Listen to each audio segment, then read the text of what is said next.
Funding for This Is Nashville comes from you, our listeners, and Music City Prep Clinic, Nashville-based provider for PrEP and offering comprehensive sexual health services in an environment designed to be safe, professional, and shame-free. Learn more at musiccityprep.org. I'm Khalil Ekulona, and this is Nashville. The state legislative session is underway. A lot of eyes are paying close attention to what bills will turn into law. There are many issues at the top of the list of concerns for Tennesseans. So what's likely to happen at the state capitol? And what could happen at the state capitol? Well, we've got journalists here who are going to help us get an idea of what's in store. Sam Stockard has covered the state legislature for decades. He's currently a reporter and columnist for the Tennessee Lookout. And Marianna Bacallao is a WPLN reporter who's covering the State House. It is good to have you both here. Thanks for being here. No problem. Thanks for having us. Okay, and it's your turn to talk Thursday, and we want to hear more from you. What do you want from state lawmakers in the coming months? What are the most important issues currently being debated in the state legislature? Are you following any specific legislation? And we're going to be talking about the special session. And how do you think the state legislature should address vouchers and immigration? Call us up at 615-760-2000. That's 615-760-2000 to answer one of those questions or pose a question and comment of your own. All right, first, let's set the stage. Republicans have held a supermajority in the state legislature for over a decade now. Were there any new members elected last November that could potentially make a shift in the balance? Sam? No. It's very simple. Well, the numbers are still the same in the House, 75 Republicans, 24 Democrats. No change in the Senate. It's still, there are 6 Democrats and 27 Republicans. So no shift there in spite of the load of dark money that was put into the campaigns. Do you expect anyone to potentially legislate differently than they have before? I don't see any changes as far as that goes. The newcomers will pretty much be backbenchers. They're not going to be able to come in and just take control and shift the direction of the legislature. That's pretty much controlled by leadership, newbies, and even people have been there 10 or 12 years. Unless they hold a critical leadership role, they're not deciding which way they're going. Okay.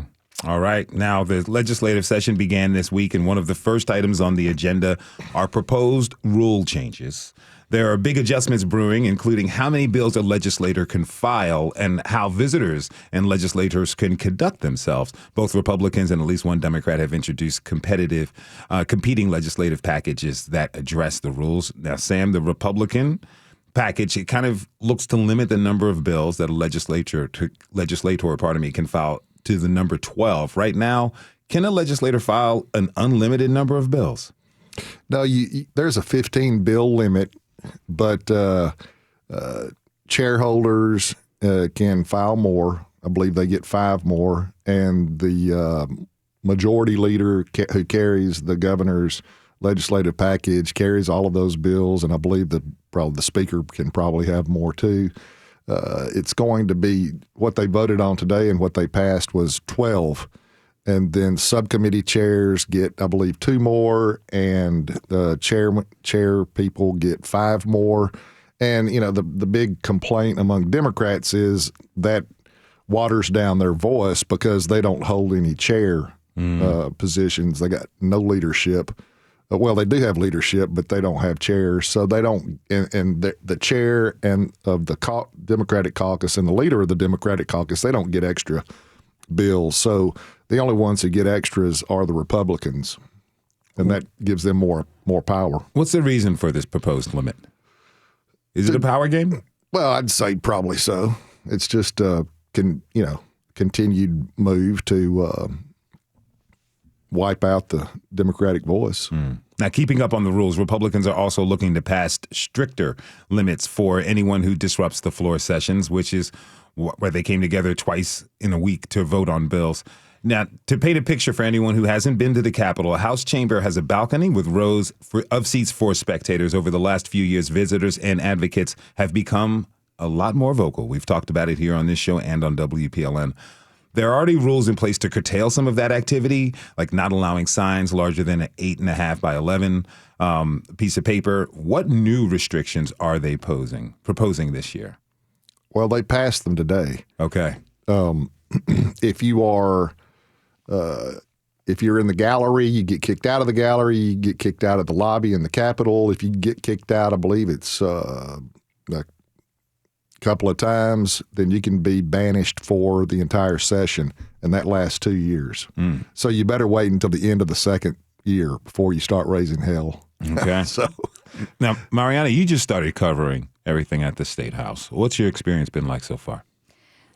Well, we definitely heard at the start of session on Tuesday when House Leader Cameron Sexton, or House Speaker Cameron Sexton was reelected. There were a lot of shouts, a lot of protests from the balcony.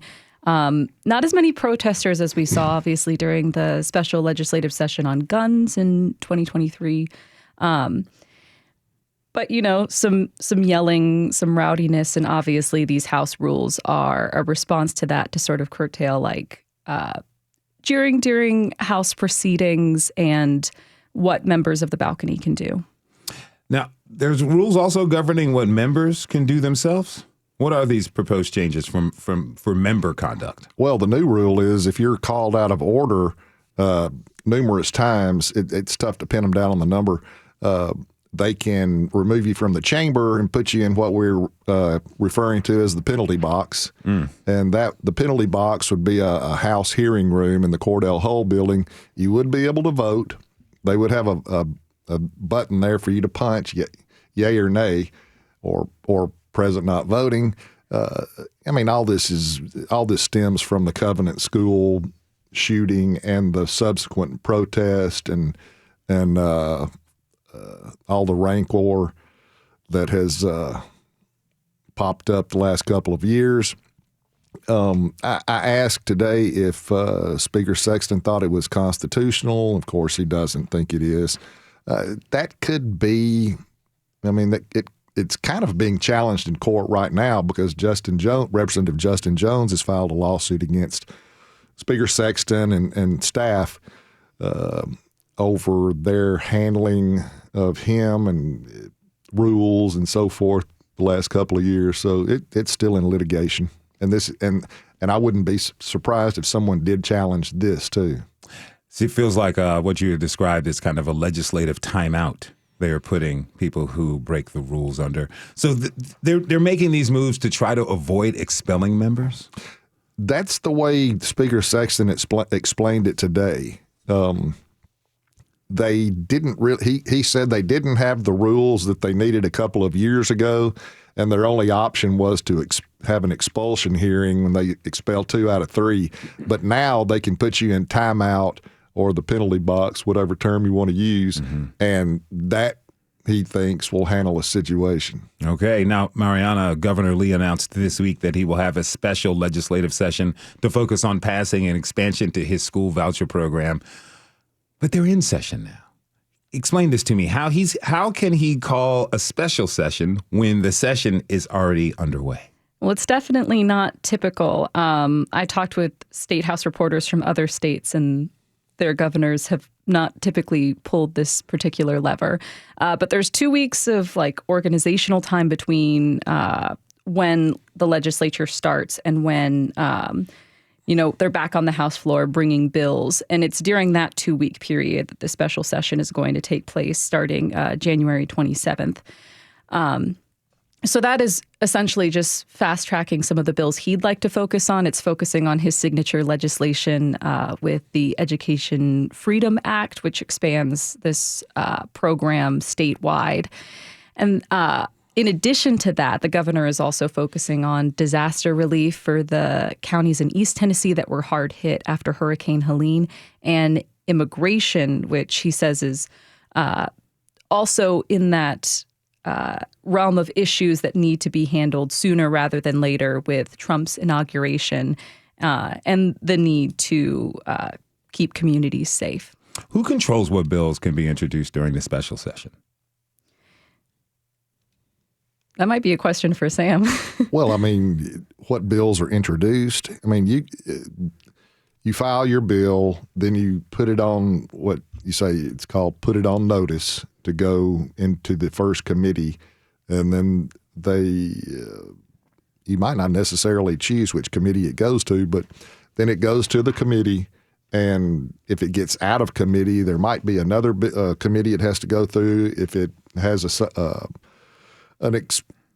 pretty significant cost, it might have to go to finance. It may be another rule or another committee it might have to go to. But I mean, introducing the bills is up to the lawmakers themselves. Now, they're not going to, a lot of times they won't put a bill on notice if they don't think they have the votes to pass it. Gotcha. But then again, they might do it just to put people on the spot to see kind of where they are. All right. It is your turn to talk. You're listening to This is Nashville, and I'm your host, Khalil Akolona. We're sitting here talking about a preview for the legislative session. My guests are Sam Stockard and Marianna Bacallao. To call us up, just call 615-760-2000 and be like Chris in Nashville. Chris, thank you for calling us, my friend. What would you like to share? Well, glad to be on the show. Just at giving school choice and better schools. I grew up in Tennessee. We were bottom in the nation in spending per kid. I taught for 30 years in the Metro Nashville schools. We're the bottom in the nation in spending per kids, and now I'm a retired teacher, and we're bottom in the nation for spending for public schools. And maybe we should look at spending more money on our public schools to make them better choices before we spend money to send them to private schools. That's just my feeling. Excellent. Well, thank you very much for giving us a call and sharing that. Okay, Marianna, this special session seems like, as you mentioned, being called to help with the governor's primary goal, which is this school voucher program. What is the program as it stands now, and what expansions is he looking for? So the program is currently only in Nashville, Memphis, and Chattanooga schools. It has allowed public school dollars to go to private school tuition. Now, with the expansion that they're proposing this time around, they didn't have the votes last year for that expansion. This time around, that money is not coming from public school funding. It is coming from the same source that we get the Hope Scholarship, which is the revenue on sports lottery and sports gambling, that is. So, House leadership seems pretty confident with that different funding source that they can get some of the rural lawmakers on board. Now, you mentioned it's happening here, Nashville, Memphis, and Chattanooga. It's kind of seemed like they were meant to measure the efficacy of the program. Have there been any studies on this program to see if it's been successful or not? Well, we have state testing data, which shows that across the board, people who are a part of the students currently participating in this pilot program have scored lower than their public school peers on state testing benchmarks. Particularly in Chattanooga, the divide is the widest. So there's that, but the governor will also point towards, the parents have a 99% satisfaction rate in a survey for parents who are part of this pilot program. All right. Now, we know that vouchers can sometimes be thought of as a very highly political issue. Republicans being for, Democrats being against. Is that the way it stands here in Tennessee? Well, for the most part, yes. But there are a lot of rural Republicans who don't like it. And the reason is that the public school district that they have back home is the biggest employer in the county. And they're afraid that the money is going to be diverted. If not now, really over the long term, the public school system is going to lose money. And, there are a lot of questions. Of course, in a lot of these smaller counties, you might not even have a private school for kids to go to if they did get a voucher. Of course, then I guess they could go out of county or something like that.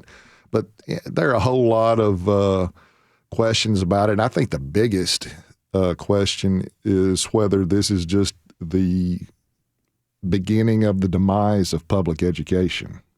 It's a big question to ask. We'll see what the answer is going to be. Now, Marianna, before we let you go, I have a couple minutes. Last year white nationalist groups marched through Nashville several times. And as a result, Metro implemented some laws meant to address some of their behavior. But now there are First Amendment issues at play here. But House Majority Leader William Lamberth and Senator Mark Pody, are attempting to adopt some of those policies statewide. What are they proposing, and what are the impact of it?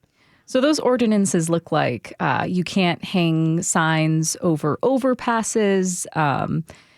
You can't distribute flyers on private property. And that sort of addresses the way that these white nationalist groups have anti-Semitic literature that they spread over homes in certain neighborhoods, and the sort of like signs that they have put over overpasses, because regulating hate speech itself gets kind of tricky. You know, you mentioned that those First Amendment safeguards. So this is sort of the way of addressing the behavior rather than being able to, legislate against certain symbols.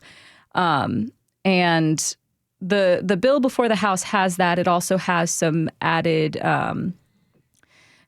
powers for police officers to make arrests. The public can't get within a certain number of feet of them, a certain distance, while they're conducting official duties, and that's supposed to help with their ability to apprehend or handle white nationalists that come through town. If these bills pass, will they affect all marches and protests? That's something that remains to be seen. It doesn't seem to be targeted towards protests and marches specifically, but that going onto private property, leaving things like that. Some of these, there's already charges against them. There's already penalties against them, but this will, increase that level of misdemeanor, increase the number of time or the fines for committing some of these offenses. Okay, got a little bit of time left. Grocery tax. We all buy groceries. We all have to pay for this food. We all pay a tax. There's a semi-bipartisan bill, an effort to end grocery tax in Tennessee.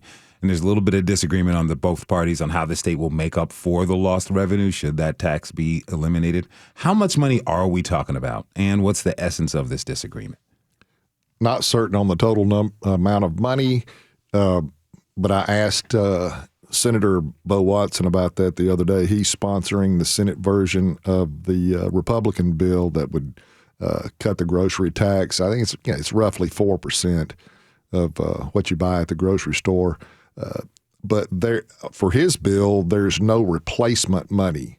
A lot of times, if you cut taxes, you have to have something coming in behind it to fill in that void. But he says that they would just have to be smarter at budgeting and cut expenses. Okay. That's his plan. Okay. Now, Marianna, before I let you go, what are you going to be keeping an eye on? Well, going into this special session, the governor's school choice bill, immigration, that disaster relief, those are all going to be the things to watch in the immediate. All right. We'll be keeping an eye on your reporting. Marianna Bacallao is covering the State House for WPLN. Again, thanks for being on the show. Thanks for having me. And Sam Stockard from the Tennessee Lookout will stick with us for the remainder of the hour. Okay, we're going to take a short break. When we return, we'll look into potential moves concerning Tennessee State University, healthcare, and abortion laws, and news about a sitting senator who's thinking about making a run for the governor's office. It's your turn to talk, so call us 615-760-2000. This is Nashville. We'll be right back.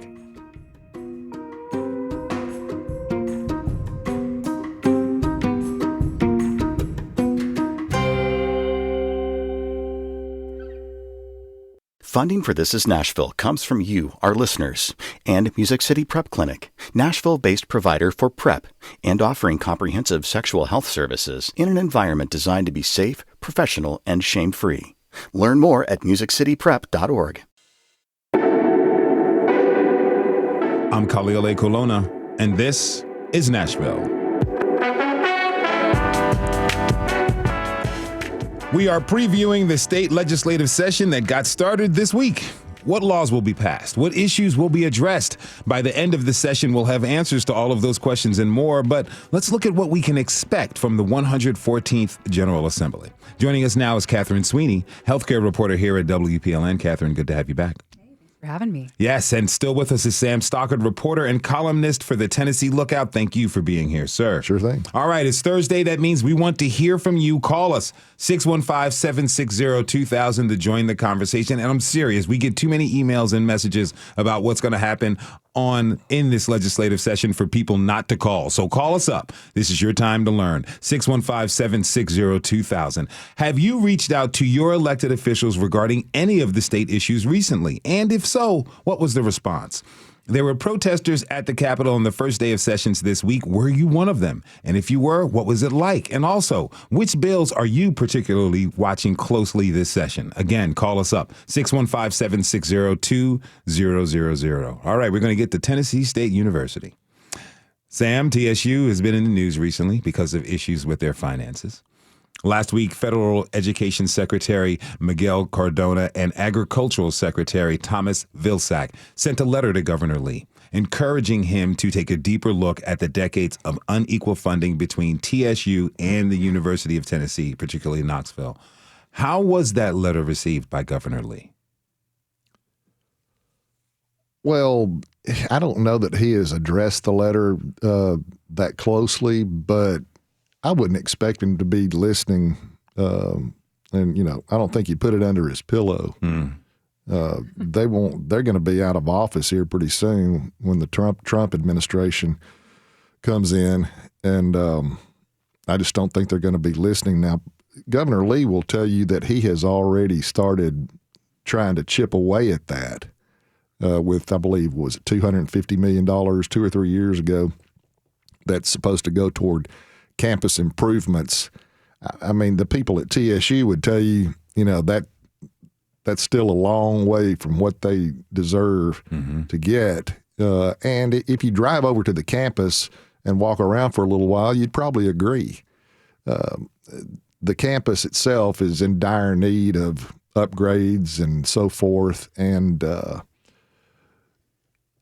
they've got a long way to go. Now, I don't know if I want to get into all the struggles, but they are going to have to come back to the State Building Commission here pretty soon and prove or show that they have a plan to pay the bills. What other plans are there for addressing the funding situation at TSU? I don't think there is a plan. They just want the new administration at TSU is just supposed to come back and with some sort of plan to make sure that they have an enrollment that helps them pay the bills every month and doesn't get too high, doesn't get too low. Right now, they don't have enough.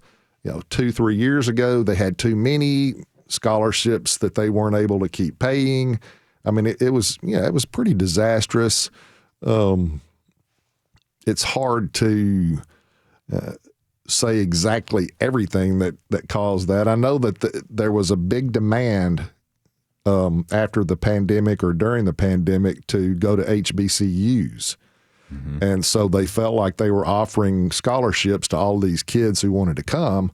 But then the study of the consultant that they hired showed that they really didn't have money to follow through on those for, say, 4 years for those students. Right now, I haven't seen a new plan. I don't know that the state itself has a plan for them. They might have to funnel a little more money to them to help them pay their bills this year. That's kind of a work in progress. All right, we'll see. We're going to take a call from Jerry in Murfreesboro. Jerry, thank you for calling, my friend. It's your turn to talk. What do you want to share?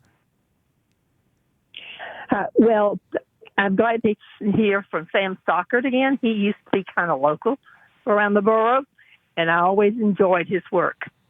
So that's a shout-out to him.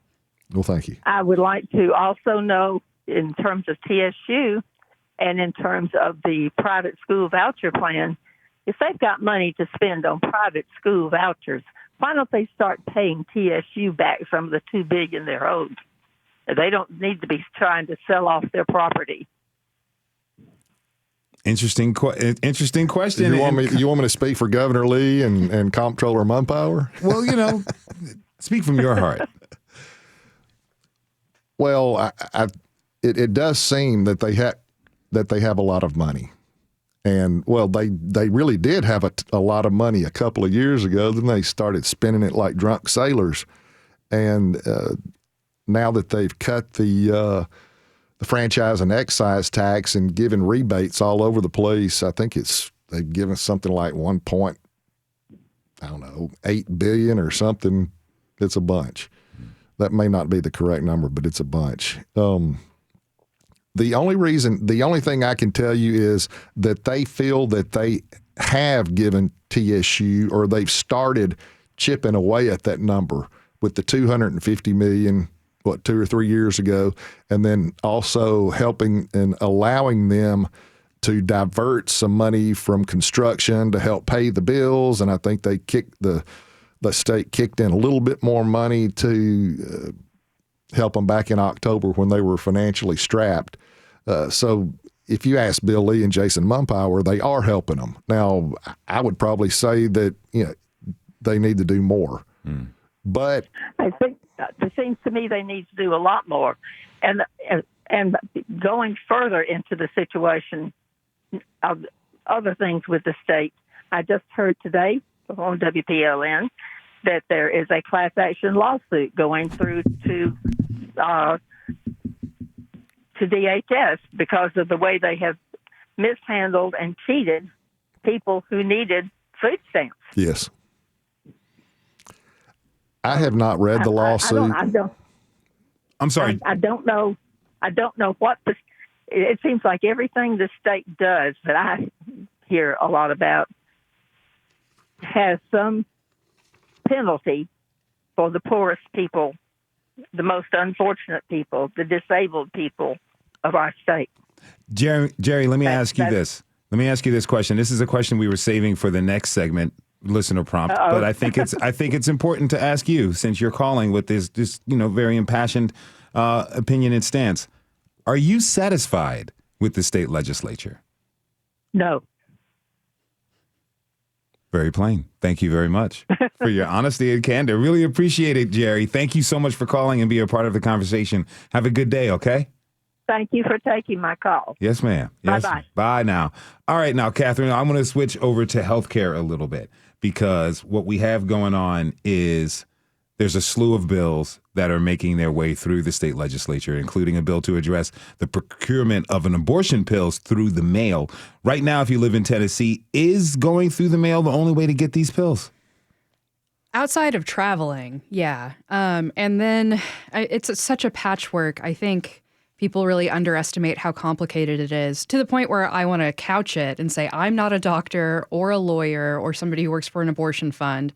So getting into like the details of how to get these medications, I'm leery of it because it's so tough. So there are websites where you can get them, and they are like kind of generic, kind of knockoff versions of the FDA approved versions, and they're often made out of the country, and they come with little warning signs with exclamation points in them saying, hey, you could get in trouble, and also, take these at your own risk, basically.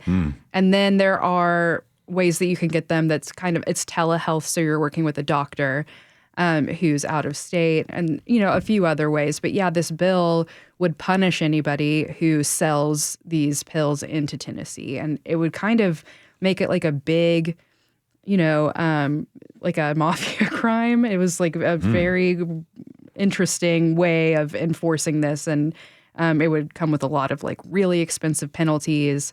I was definitely getting messages from, doctors and reproductive rights advocates saying we're really concerned about this.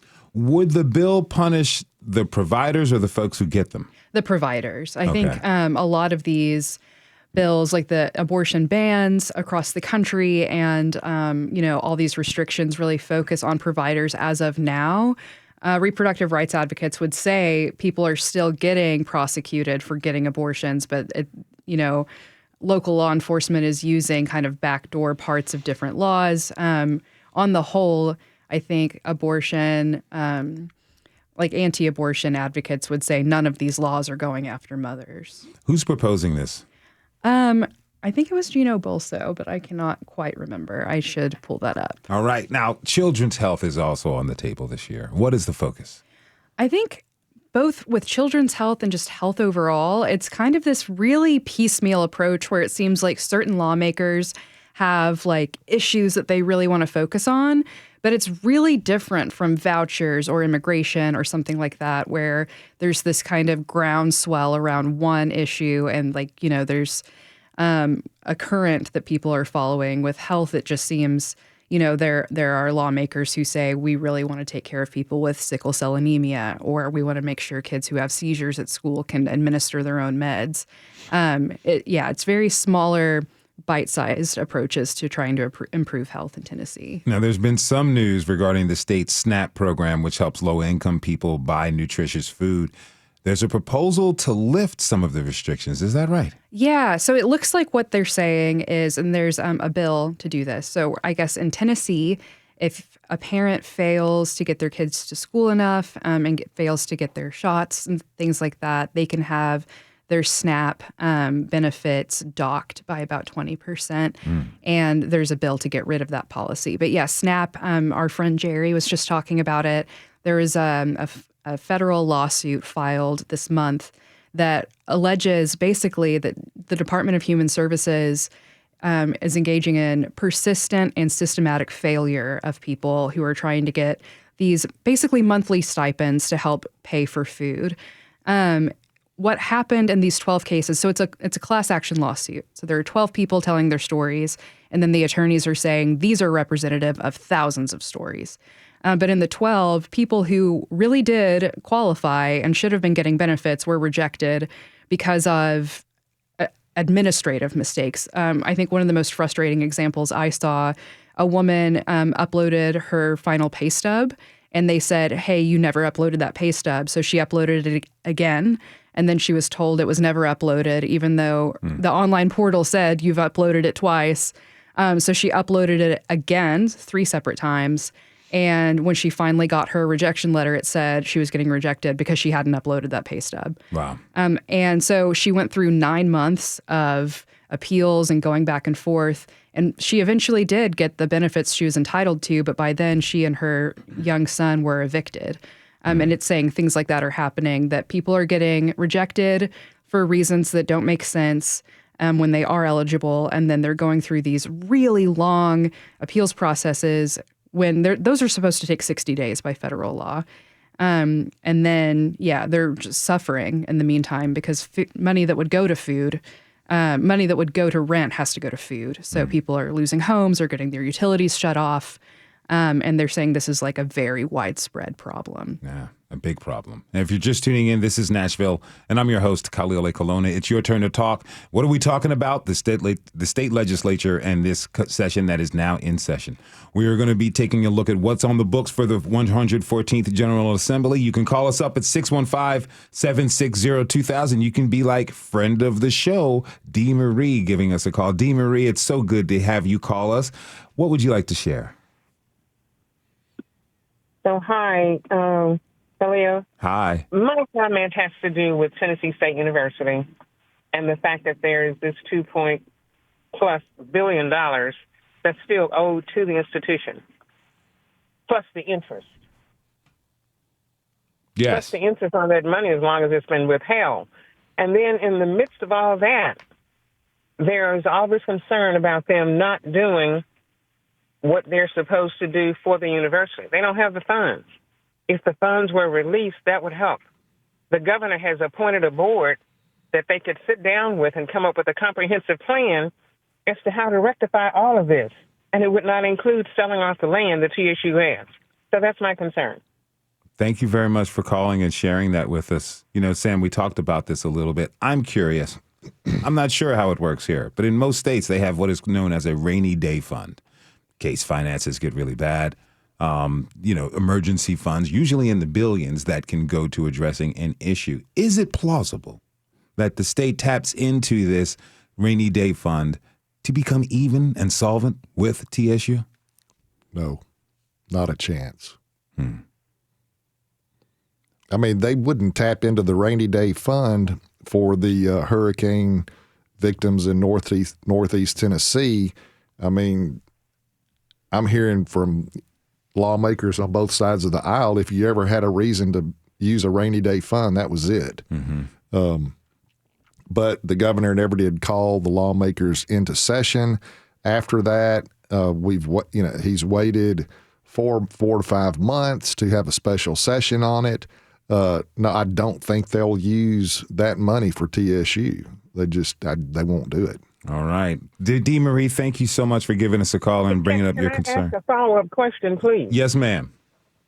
What is the proposed way of getting that money back to TSU?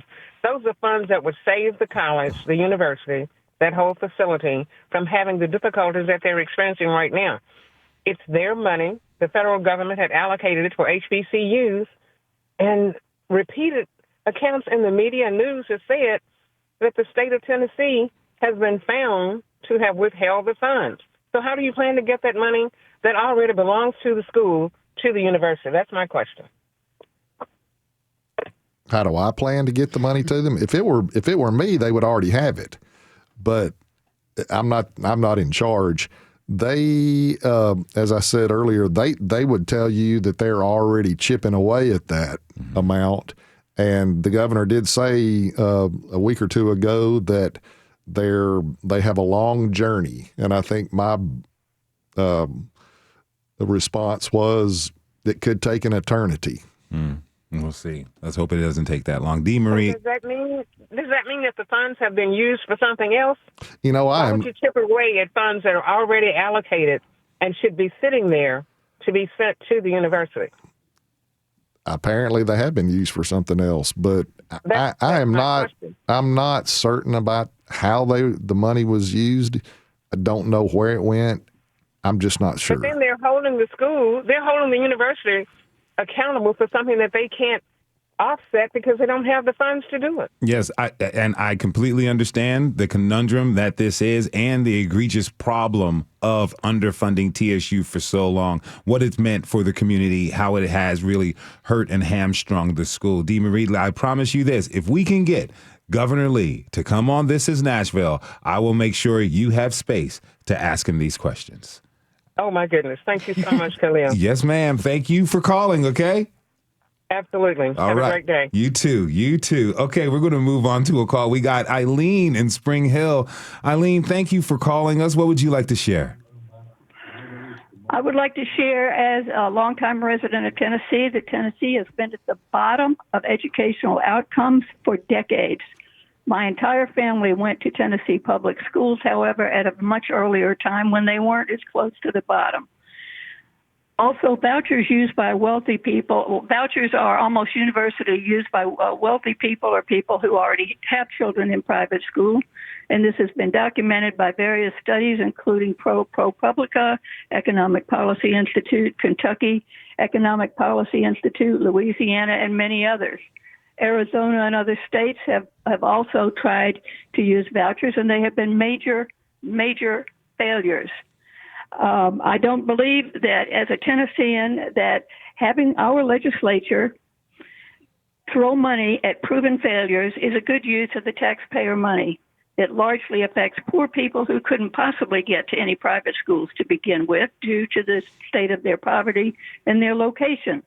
I believe the state should reassess the current TCAP and other rules to improve the amount of teaching time. 6 to 8 days a year are taken just to do testing.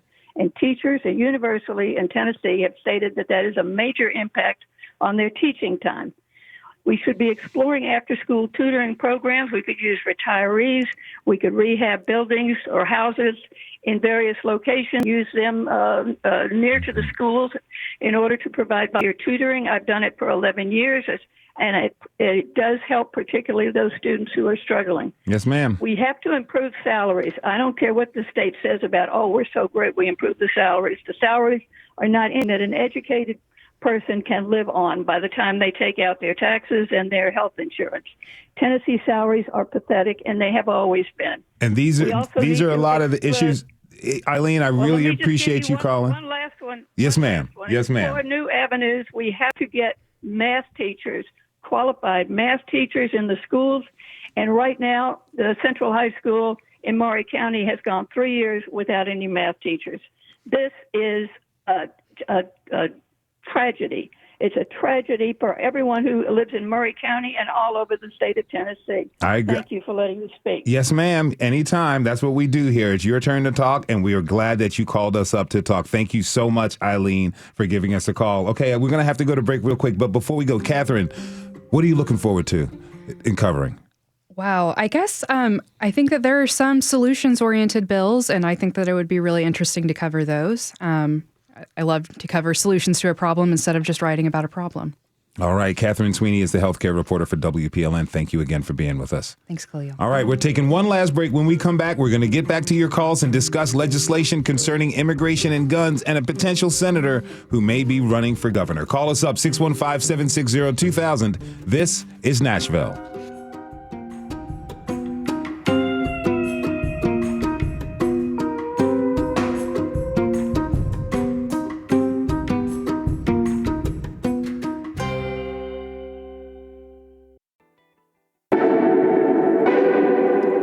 Khalil A. Colonna, and this is Nashville.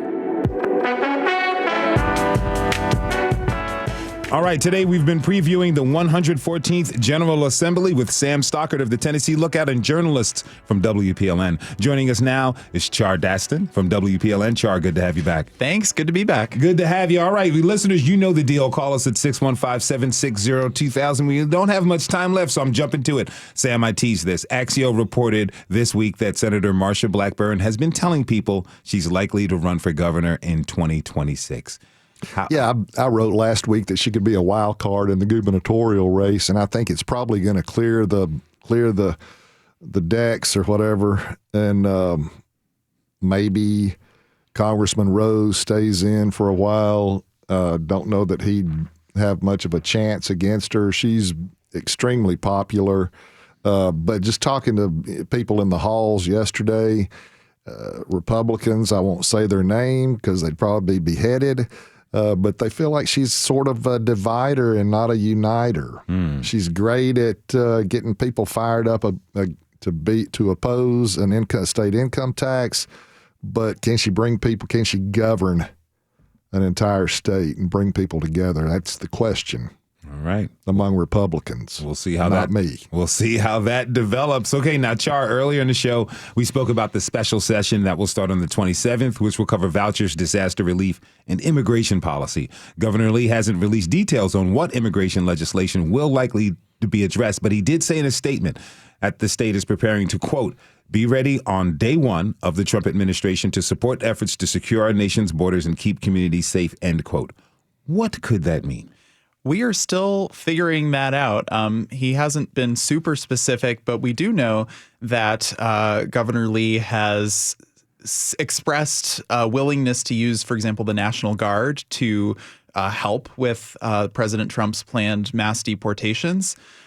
We also know that last year he sent the National Guard troops from Tennessee to the southern border to do immigration enforcement there. So using the troops that he has control of is one thing that he could be doing. And of course, this special session about immigration, there have been, even in the regular session, 6 bills related to immigration and immigration enforcement, which is more than the last 10 years combined of laws that passed related to immigration enforcement. Okay, so tell us about this. So sorry to interrupt. Yeah. There's also a bill to restrict undocumented immigrants and how they handle their finances. Yeah. Tell us about that. So some of these bills relate to making immigrants' life or financial situations more burdensome or increase surveillance on them. So there is one bill that I think was just introduced this week that would require banks, financial institutions, to report when an undocumented immigrant or to verify the immigration status of someone who is sending money out of the country. So that seems like it would apply to a lot of immigrants, a lot of undocumented immigrants who come to work here in the United States and then send money back to their families, in the country that they came from. All right. We're going to go to a call. We got Charles in Nashville. Charles, what would you like to share with us, my friend? Yes, I just wanted to comment on a couple of things quick. The voucher plan, that will only benefit those who are already taking advantage of the private school system. But I'm interested in the fact that this is the second time Governor Lee has tried to push this through. I think we need to try to follow the money trail.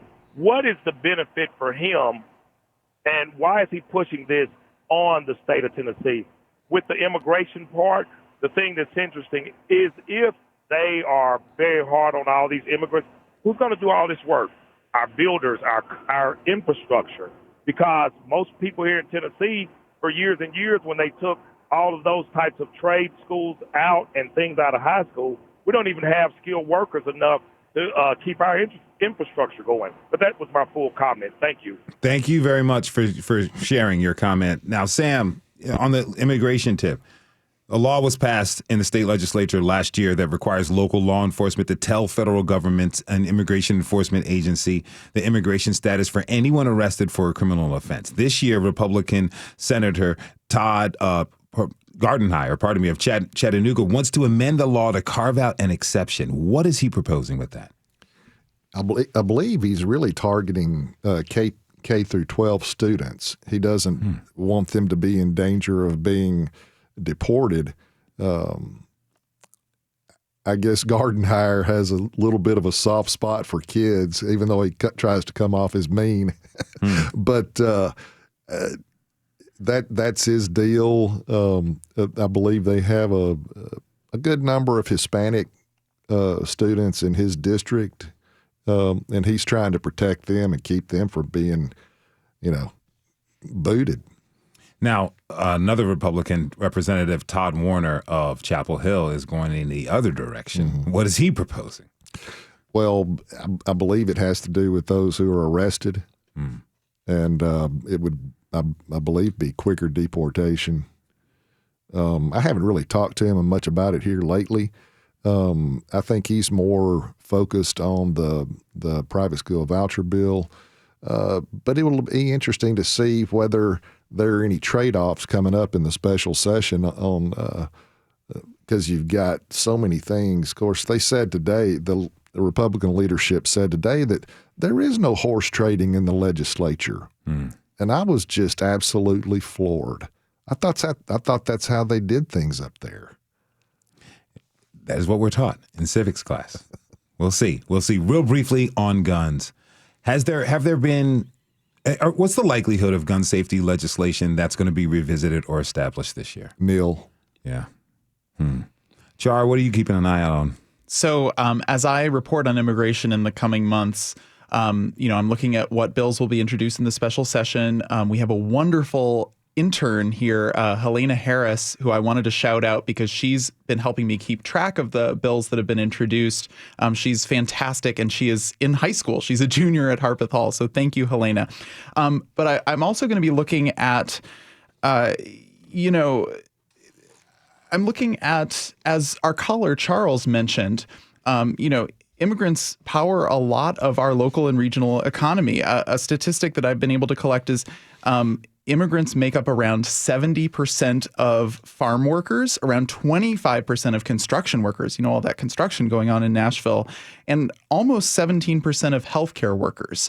So, a lot of those folks are undocumented. So it'll be interesting to see the effects on our local and regional economy if and when those mass deportations start happening. All right, Sam, you've been covering the state legislature for a while. What are you looking at? What are you keeping an eye on? Oh, I'm not looking forward to anything, but I'm just watching everything. One of the things I'll be most interested in is seeing how long it takes them to wrap up this special session, because as I was telling some people yesterday, we have now discovered we have the smartest legislature in the history of the world. If they can handle immigration, private school vouchers, and hurricane relief in one fell swoop, those are some smart people. But it sounds like you're a little suspicious that they're going to get everything done that they want to on all of those things. We will see. I want to thank my guests, Char Daston, reporter for WPLN News, and Sam Stockard, who is a reporter and columnist for the Tennessee Lookout. Thank you both for being here. Really Thanks for appreciate it.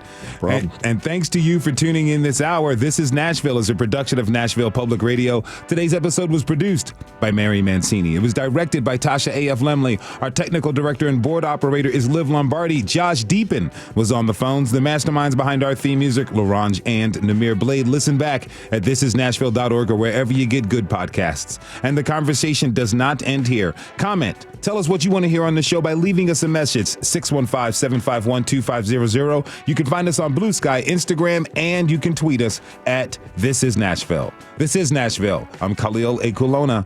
We'll see you on Monday, everybody, and be good to each other.